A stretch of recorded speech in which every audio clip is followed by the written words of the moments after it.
Mr Bradshaw, good morning. You tweeted yesterday that the Labour Shadow Cabinet must act now to save the party. Is this the action that you want to see?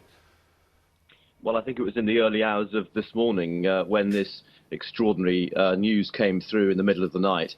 I mean, it does seem to me to be an absolutely extraordinary thing to do when our country is going through this period of huge uncertainty, to sack your probably most respected and most experienced frontbencher, who's also shadow foreign secretary, who will have an incredibly important role in the next months, holding the government to account on the renegotiation, but also facing a possible, probable general election in the autumn. One of our best performers, best communicators, are no longer in the front line. It's very, very sad. I want to pick up on that note from our political editor there, that half of the Shadow Cabinet expected to resign this morning. What do you know, and can you name names? Who is expected to resign? No, I don't know about that. You'll have to ask them. But I do think, following the absolutely catastrophic defeat for Labour in the referendum campaign, a campaign that Jeremy led, and the prospect of an autumn election, we really do need to think very carefully in the Labour Party whether Jeremy is the person who can take us into that election and win it, as well as the person who, for the next days and weeks, can do the right job in helping steer Britain as opposition leader through this very, very dangerous period. How damaging is this instability? We look at the Conservative Party looking for a new Prime Minister, looking for a new leader, clearly there.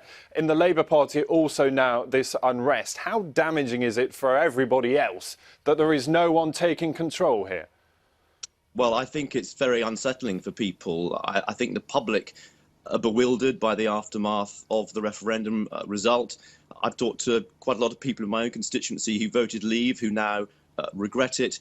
A lot of Labour members who supported and voted for Jeremy in the leadership, who are angry at his lack of leadership in the campaign.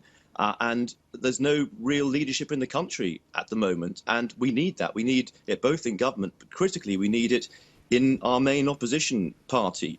This is probably the most tumultuous period in our recent history. And we need politicians who are leaders, who are competent, who the public can trust and have confidence in. And as I say, if, as is likely, we are going to face a general election in just a few months' time, the Labour Party has to ask itself a very, very serious question about whether Jeremy is the person who can win us that election and lead us through this very perilous time. Yeah, and whether he is the person to win that election. But remember, at the same time, he has massive support from the Labour Party activists and the grassroots support. I'm interested in that disconnect between party officials and the rest of the party, how you ever get unity. Well, he had that about a year ago, but I have to say, in the wake of this referendum result, everything in our country has changed. And as I just said, Ben, I spoke to a lot of Labour Party supporters and members in my constituency here in Exeter over the weekend who supported Jeremy, who now do not think he is the right person to take us forward into an autumn election, because the likelihood would be, if he's there as leader, that we will lose scores of seats. We'll be wiped out, and that's not a prospect that any of us wants. It's not a prospect that will be good for the country. The country at this time needs a strong and competent centre-left opposition party.